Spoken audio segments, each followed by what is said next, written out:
UKLO 1 year masters. No IELTS required up to 5 years visa. High visa success rate. నమస్తే sir. నమస్తే. Sir, ప్రకృతి విపత్తు సమయంలో కూడా రాజకీయాలు అవసరమా? ఖచ్చితంగా కాదు. కాదు కదా. సో మరి చంద్రబాబు గారు రాత్రనక పగలనక అక్కడ ఫ్లడ్స్ దగ్గర అంటే ఆ వరద సమీక్ష మొత్తం అంతా అక్కడ ప్రాంతాల్లో మొత్తం అంతా తిరుగుతుంటే వైఎస్ఆర్సీపీ వాళ్ళు దాన్ని కూడా హైలైట్ చేసి రాజకీయంగా మారుస్తున్నారు కదా. ఇది వైఎస్ఆర్సీపీ వాళ్ళు నిందేస్తున్నారు కదమ్మా. ఒక సాక్షి టీవీలోనే కదమ్మా, మిగతా చాలా ఛానల్స్లో వస్తున్నాయి. ఎలా జనాలు అల్లాడిపోతున్నారు, పాల ప్యాకెట్ 250 రూపాయలు అమ్ముతున్నారు, ఎవరు ఫుడ్ దొరకట్లేదు. ఊరినే ఆయన ఫోటో ఆయన కనపడట కదా, మోకాళ్ళ లోతులో నీళ్ళలో నుంచునేసి నేను కట్టించేస్తాను మీకు ఇచ్చేస్తాను అంటాం సరిపోదు కదా. అందట్లేదు వాస్తవం అది. ఒక వీళ్ళు చెప్తున్నంత హంగామాగా అక్కడ అన్ని సదుపాయాలు సహాయ కార్యక్రమాలు జరగట్లేదు. ఎందుకంటే ఎప్పుడు వరద వచ్చే ప్రాంతం కాకుండా ఇవాళ ఆపోజిట్ సైడ్లో వచ్చింది వరద, అటుపక్క ఎప్పుడు రాలా కనుక అక్కడ అప్రమత్తంగా లేరు. ఎప్పుడు వరద వచ్చినప్పుడు ఇటుపక్క ఈ కాలువకి ఇటుపక్కనే వస్తూ ఉంటుంది. సో ఇక్కడంతా కొంచెం జాగ్రత్త లోతట్టు వాళ్ళని బయటికి పంపిస్తారని చేశారు. అటుపక్క ఎప్పుడు లేదు, ఈసారి అనూహ్యంగా అటుపక్కకు వచ్చింది. సో అందులో ప్రిపరేషన్ లేదు, ముందు జాగ్రత్త చర్యలు లేవు అటుపక్క. ఎందుకంటే ఎప్పుడు రాలేదు, ఎవరు ఎదురు చూడద్దు. ఎప్పుడు వచ్చినా ఇట్లాగే 50 ఏళ్ళలో ఇప్పుడు అటుపక్క అంతగా వరద వచ్చి మునిగిపోయింది లేదు. సో అక్కడ చిన్న అనూహ్యమైన పరిణామాల్లో గబుక్కు చేయలేకపోయారు. ఇప్పుడు అది అరేంజ్మెంట్ చేస్తారు. అది బోగస్ పబ్లిసిటీ చేసుకోకుండా నిజంగా పురమాయించి కరెక్ట్గా చెయ్యాలి. అందట్లేదు. ఆయన ఫోటో పెట్టేసి కలెక్టర్ ఆఫీస్లో అందరికీ ఫోన్లు చేశానని పబ్లిసిటీ చేసుకుంటేలాగా ఉంది తప్పితే అది అన్నీ ఒక సాక్షి మాత్రం చెప్పట్లా, అన్నీ ఉన్నాయి. సోషల్ మీడియాలో వచ్చి ఫోటోలు సహా వేస్తున్నారు. సార్ అది కేవలం అదంతా కూడా వైఎస్ఆర్సీపీ వాళ్ళు కావాలని చెప్పి చేస్తుంది. సరే, వాళ్ళు తెలుగుదేశం వాళ్ళు ఈ కూటమి వాళ్ళు మాట్లాడేది వాళ్ళకి విరోచనాలు అయినా కూడా వైసీపీ వాళ్ళ వల్లే మాకు విరోచనాలు అవుతాయని కూడా చెప్తారు అనుకోండి. వాళ్ళ పెద్దానికి వైసీపీ పడి ఆడవటం తప్పితే మీరు చేయాల్సింది ఏంటి? ఇప్పుడు వాడు సూపర్ 6 అన్నారు, ఆ సూపర్ 6 ఇవ్వట్లేదు, దానికి వైసీపీ కారణమా? అదెలా అవుతుంది? అది కూడా అంటారు వీళ్ళు, అది కూడా వైసీపీ కారణం, అందువల్ల ఇవ్వలేకపోతున్నాం అని కూడా అంటారు. మీరు అన్ని తెలిసాక ఖజానా ఖాళీ అని తెలుసు. ఇవాళ కాదు, ఖజానా ఖాళీ మీరే మీటింగ్లో మాట్లాడారు, అన్నీ మాట్లాడారు, బ్రహ్మాండంగా దాంతో అన్నారు. ఎలా చేస్తారు, సంపద సృష్టిస్తామన్నారు. ఇవాళ డబ్బులు లేవు, ఖజానా చూస్తే భయం వేస్తుంది, ఎలా ఇవ్వగలం అని అంటారేంటి? మరి ఆ రోజు ఎలా అన్నారు? ఏం తెలియదా? అంటే మీరు గెలవడం కోసం ఇవన్నీ చెప్పారు వాళ్ళు అంటారా? అంతేగా, గెలవడం కోసం ప్రజలను మభ్యపెట్టి గెలిచారు అంతే. 32,000 మంది అమ్మాయిలు మిస్ అయిపోయారని, వాలంటీర్లు డేటా అమ్మారని పచ్చి అబద్ధం నిస్సిగ్గుగా మాట్లాడాడు కదా పవన్ కళ్యాణ్. అంత పచ్చి అబద్ధం. మరి వాళ్ళ సారీ చెప్తున్నారు జనాలకి. ఆ రోజు ఒక ఆఫీసర్ చెప్పిన మాట నమ్మి నేను చెప్పాను కానీ క్షమించండి అంటున్నాడా? నిస్సిగ్గుగా ఓట్ల కోసం ప్రజలను మోసం చేసి అబద్ధాలు చెప్పి ఏమాత్రం రీతి లేకుండా నిజాయితీ రాజకీయాలు చేయడానికి వచ్చారు పవన్ కళ్యాణ్. అంత సిగ్గుమాలిన అబద్ధం ఆడాడు. బుద్ధి సారి చెప్పాలి కదా. ఇప్పుడు ఆయన వస్తే జనాలు వచ్చేస్తారు, అందుకని ఆయన రాడట. అంటే జనరల్ గా అదే కదా సార్, యాక్చువల్ గా జరుగుతుంది అదే కదా. ఇప్పుడు ఆ పవన్ కళ్యాణ్ గారు ఏం చెప్తున్నారు, ఎందుకు రాలేదు అన్న దాని గురించి రీజన్ అదే చెప్తున్నారు. ఇప్పుడు నేను వస్తే ఇలాంటి పరిస్థితుల్లో కూడా ఫ్యాన్స్ అందరూ కూడా వచ్చే అవకాశం ఉంది. ఎందుకు వస్తారు ఫ్యాన్స్? అంత బుద్ధి లేదు ఫ్యాన్స్. మీ ఫ్యాన్స్ అంటే ఇంతకు ముందు జరగలేదా? జోలిపట్ల రామారావు ట్రైన్ పట్టుకుని జోలిపట్టి తిరగలేదా వరదలు వచ్చినప్పుడు? ఎందుకు వస్తారు? ఉన్నది కోటిసార్లు ఎన్నికలప్పుడు నువ్వు తిరగలా? అప్పుడు ఫ్యాన్స్ అంతా డిసిప్లిన్ లేరు. ఎన్నికలు ఓట్లు అడగడానికి వెళ్ళినప్పుడు లేదే, అప్పుడు ఫ్యాన్స్ బాగా బుద్ధిగా ఉన్నారు. ఇప్పుడు ఉండలేరా బుద్ధిగా? ఫ్యాన్స్ ఒక ఇన్స్ట్రక్షన్ ఇవ్వలేరా? ప్రజా కార్యక్రమాలు, ప్రజాసేవ కోసం, ప్రజా సమస్యల కోసం వస్తున్నాం, దయచేసి మీరు సినిమా ఆడవిళ్ళగా అలా చేయొద్దని చెప్పి ఆపలేరా? ఇంతకుముందు ఎవరు రాలేదు, మీరే ఫస్ట్ టైమా ఆర్టిస్ట్గా ప్రజల్లోకి రావటం? ఇంతకుముందు చాలామంది వచ్చారమ్మా, జోలు పట్టుకుని తిరిగారు. తుఫాను వచ్చినప్పుడు రామారావు గారి పీరియడ్లో, కృష్ణ గారి పీరియడ్లో అందరూ తిరిగిన వాళ్ళే. ఏది నువ్వు ఎక్కడో వాడు పొద్దురిగినట్టు ఈ సినిమా ఆయన వస్తే జనాలు వస్తారు, ఏం మాటలయ్యి? కనుక చేతగాని రోడ్డు వంకర అన్నారట, ఆడలేని ఇది రోడ్డు వంకర అని చెప్పాడు. అలా ఉంది. నీకు రావడానికి పై తడుకు బెలుకులు తప్పితే నిజంగా చేయడానికి మనసు లేక అంతే. అలర్జీ. మనమంతా ఏసీలో గీసీలో బాగా నీట్గా సెట్లు కొట్టుకుని ఉన్నవాళ్ళం కదా. ఇప్పుడు ఈ మురికి గుంపలో మనం ఆరోగ్యాలు దెబ్బతింటే మన హెల్త్ దెబ్బతింటాయి కనుక ఏదో ఒక సాగు చెప్పి అన్నట్టు ఉంది తప్పితే ఇంకోటి అయితే అనిపించడం నాకు. అలా ఏముంది సార్, ఎలక్షన్స్ ముందు తిరిగినప్పుడు అన్ని ప్రాంతాలు తిరిగారు కదా. మరి ఇప్పుడు తిరగచ్చుగా, ప్రజల కష్టాలు నీకు ఓట్లు కావాలన్నప్పుడు తిరుగుతావే మూలకి సందుకి ఉమ్. పందులు దొడ్లు తిరిగే సందుల్లో కూడా తిరిగావు కదా, అప్పుడు ఫ్యాన్స్ రాలేదు అడ్డులేదా, అప్పుడు తిరిగే ఓట్ల కోసం. అది ఇప్పుడు వాళ్ళ పాటలు చూడటానికి నీకు ఫ్యాన్స్ అడ్డొస్తున్నారా? సరే, పవన్ కళ్యాణ్ గారు తిరగలేదు, అది ఓకే, అది ఒప్పుకుందాము. కాకపోతే ఎప్పుడు కూడా హెలికాప్టర్స్ లో తిరిగి ఏదొచ్చినా గానీ పర్యవేక్షించే జగన్ గారు ఇప్పుడు ఓడిపోయిన తర్వాత జనాల మధ్యలోకి ఎందుకు వస్తున్నారు?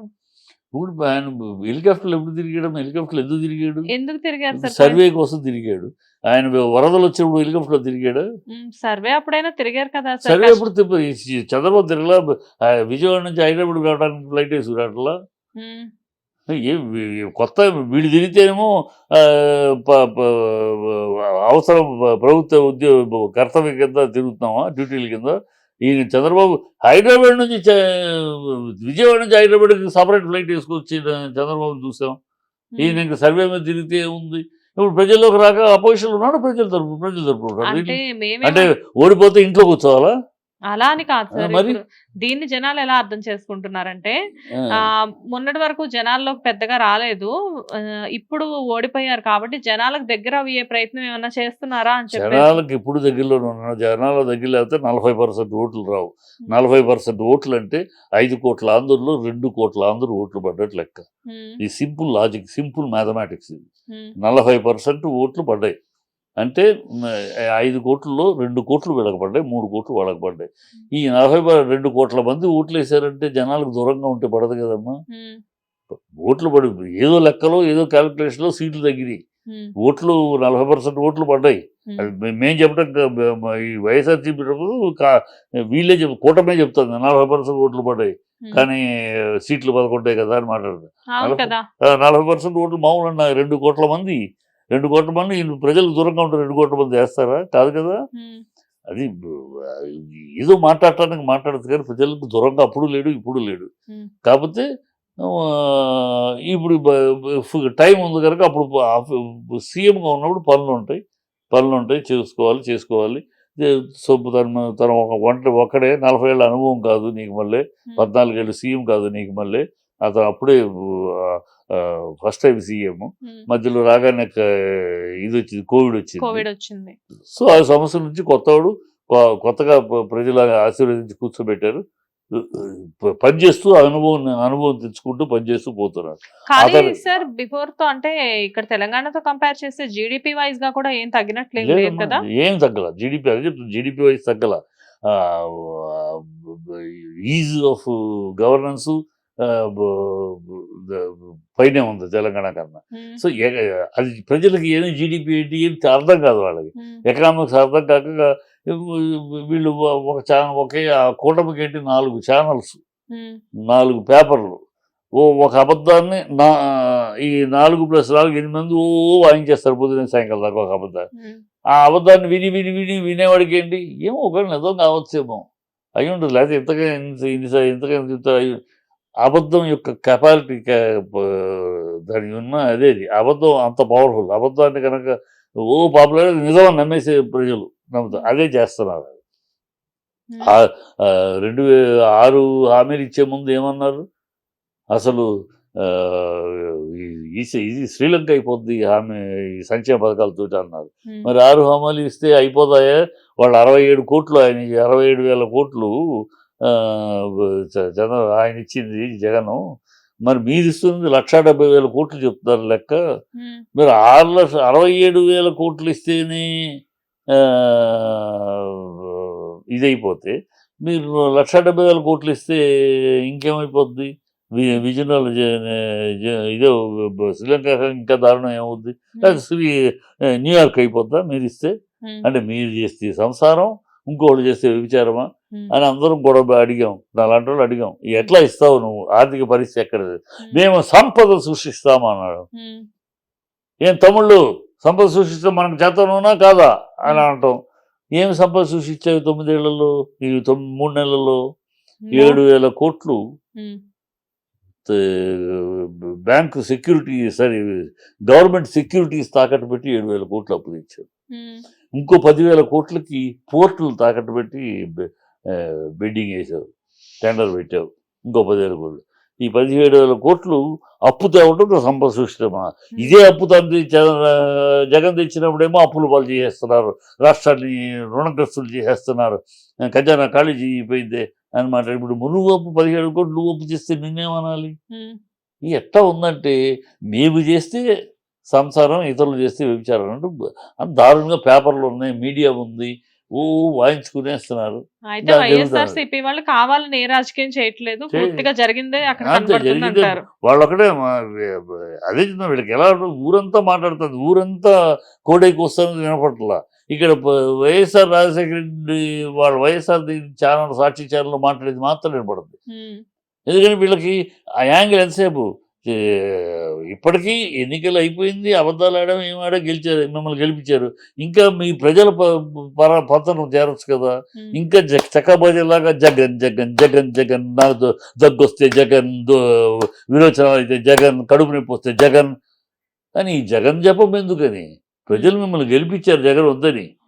మీరు ప్రజల జపం చేయండి, మీరు హామీలు ఇచ్చిన హామీలు జపం చేయండి, మీరు తప్పిపోయిన అమ్మాయిల్ని అబద్ధాలు చెప్పినందుకు క్షమాపణలు చెప్పండి.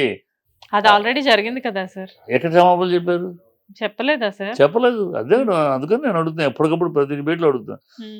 పచ్చి అబద్ధం చెప్పి ఆడవాళ్ళని మభ్యపెట్టి, ఆ టైంలో ఆంధ్రాలో మగపిల్లలకి ఆడపిల్లని ఇవ్వడానికి, బయట రాష్ట్రాల్లో ఆడపిల్లలు ఇవ్వడానికి కూడా భయపడ్డారు. ఆంధ్ర రాష్ట్ర పరువు అంత పోయింది. అమ్మో అక్కడ అమ్మాయి వద్దు, మనం అక్కడ పంపిస్తే కిడ్నాప్ అయిపోతున్నారంటే 32,000 మంది అంటే మామూలు కాదు, అమ్మమ్మ అని భయపడ్డారు. అంటే ఆంధ్ర రాష్ట్ర యొక్క పరువు అంత దిగజారిపోయింది. ఆంధ్ర రాష్ట్ర పరువులో పెరుగుతున్న మగపిల్లల యొక్క మర్యాద అంత హీనపడిపోయింది.